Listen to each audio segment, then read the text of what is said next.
itu di situ ya, di puncak iman kita kepada Allah, cinta kita kepada Allah.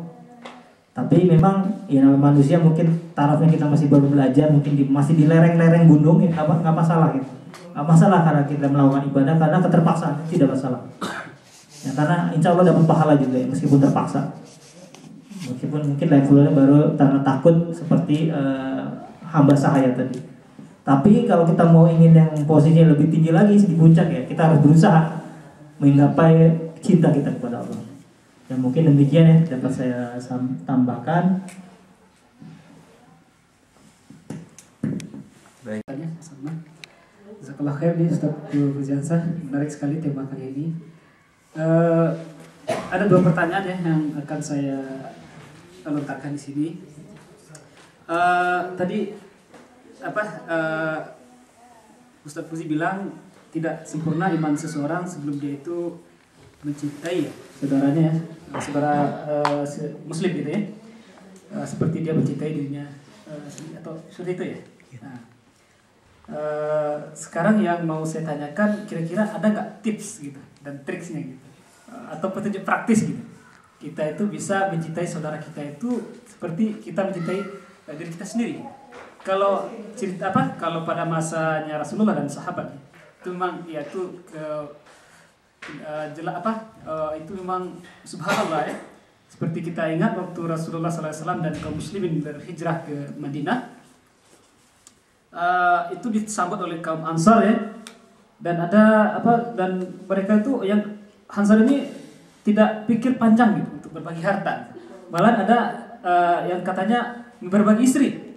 Ya, katanya dia ceraikan istrinya, pilih salah satu istriku yang kau sukai, aku ceraikan untuk kau nikahi. Tapi alangkah mulianya yang saudaranya ini bukan menerima seperti itu ya. Cukuplah kau tunjukkan aku pasar ya. Mungkin teman-teman pernah dengar ini gitu kan. Seperti itu wah pada masa itu gitu. Terus kalau pada masa sekarang ini kira-kira apakah itu muri atau gimana? Apakah gimana ya? Kalau pakai akun kekinian sekarang ini kira-kira tips dan triknya gimana? Ya, mohon pencerahannya juga.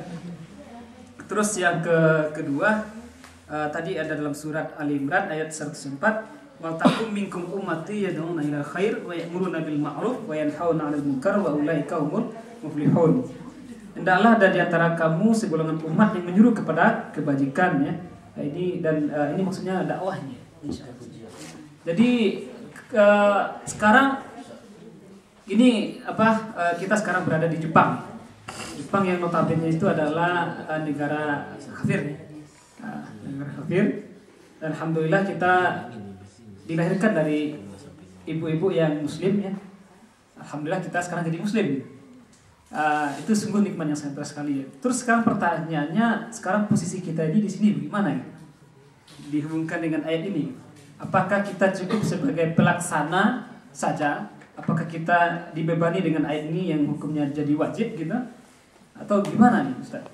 Nah, ini kita ada tantangan depan nih, orang belum tahu ya. Terus ada juga nih saudara kita di sini banyak sekali ya yang ada Kensu ya. Ada yang berkeluarga dengan orang Islam gitu. Nah, ini apakah kita kewajiban untuk menyampaikan atau gimana nih? Nah, ini mohon pencerahannya juga biar lebih semangat lagi. Mungkin itu aja cukup. Terima kasih. Baik, bismillahirrahmanirrahim.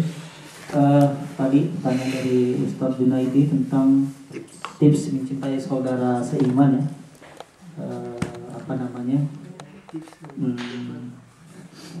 Memang itu bisa sebagai tidak ada iman tanpa ukhuwah ya, atau tidak ada iman tanpa kita mencintai saudara kita. Itu betul sekali dan memang pernah disampaikan oleh Nabi kita Muhammad SAW dalam sebuah hadisnya ya. Mungkin kalau bapak-bapak ingin dan ibu-ibu ingin mencari, ada di hadis yang dikumpulkan oleh Imam Nawawi bernama hadis Arba'in. Itu nanti ada salah satu hadis yang berhubungan dengan itu, la yu'minu ahadukum hatta yuhibbu li akhihi ma yuhibbu li nafsihi. Jadi tidak beriman seseorang itu sampai dia mencintai saudaranya seperti dia mencintai diri sendiri. Jadi itu salah satu poin yang contoh keimanan. Jadi memang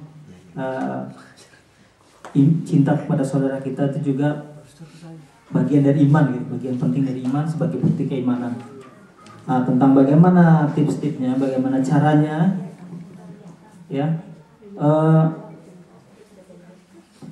memang untuk proses mencintai ini kayaknya saya pikir juga harus ada namanya proses pembelajaran. Jadi ketika kita mencintai seorang, ya kita nggak bisa langsung bisa sampai ke puncak gunung gitu. Kita harus melewati perjalanan menuju ke puncak gunung tersebut. Nah, demikian juga kalau kita berusaha mencintai pada saudara kita seiman, ya, nah kita harus melalui proses-proses tersebut. Ya. Nah, proses yang paling penting, paling awal, ya, yang diajarkan oleh para ulama, ya, salah satunya adalah salamatus sadr. Selamat dada. Selamat dada itu maksudnya tidak iri, tidak dengki, tidak tidak ada rasa seperti itu, ya, rasa kedengkian atau rasa iri hati atau rasa dengki. Itu aja dulu ya.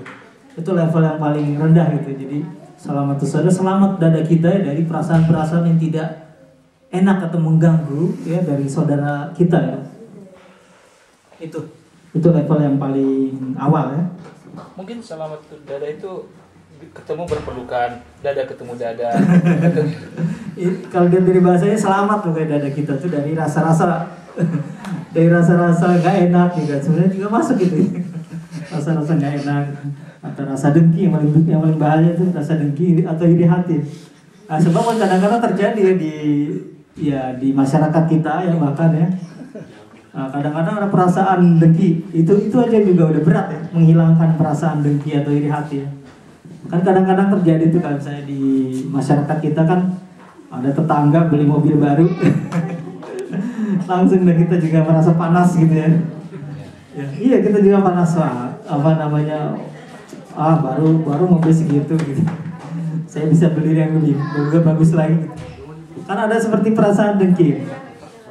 Padahal kalau misalnya kita ubah perasaan itu, kita ubah jadi perasaan senang juga ya. Kita senang dengan kebaikan yang diterima oleh saudara kita, itu kan malah lebih enak gitu ya.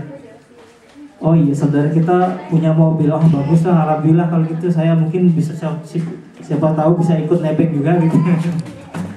Ikut kebagian rezeki juga mungkin kalau pergi bisa naik mobil itu bareng gitu.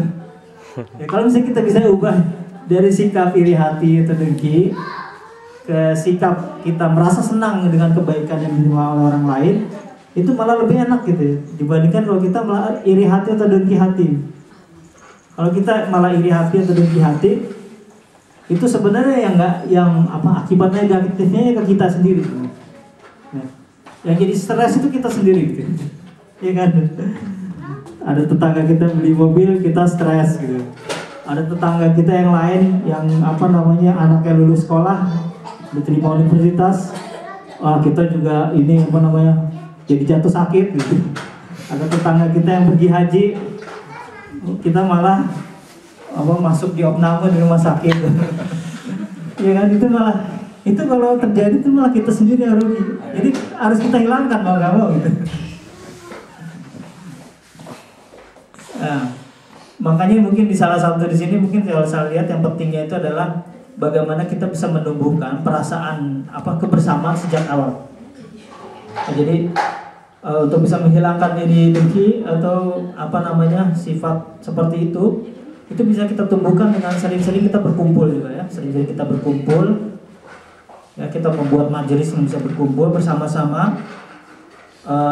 Misalnya mungkin kita bisa sholat bareng atau mungkin bisa makan-makan bareng.